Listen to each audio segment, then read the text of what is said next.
ఊరు పేరు భైరవకోనతో సందీప్ కిషన్ కు హిట్ వస్తుందా? సినిమాలో ప్లస్ మైనస్లు ఏంటి?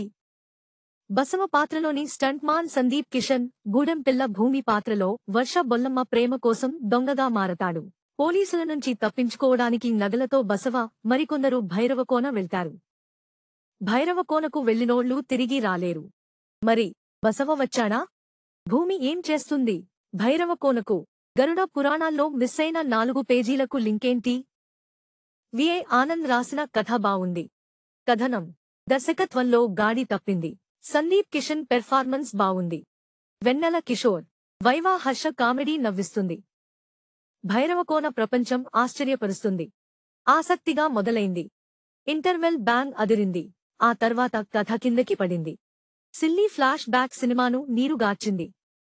ప్రేమకథలో బలం లేదు. కావ్య థాపర్ పాత్రలో సరైన ట్రీట్మెంట్ లేదు. శేఖర్ చంద్ర సంగీతం సూపర్. రిలీజుకు ముందే సాంగ్స్ హిట్. రీ రికార్డింగ్ బాగుంది. మొత్తంగా ఇంటర్వెల్ తర్వాత నీరసం వస్తుంది. సినిమా డిజపాయింట్ చేస్తుంది.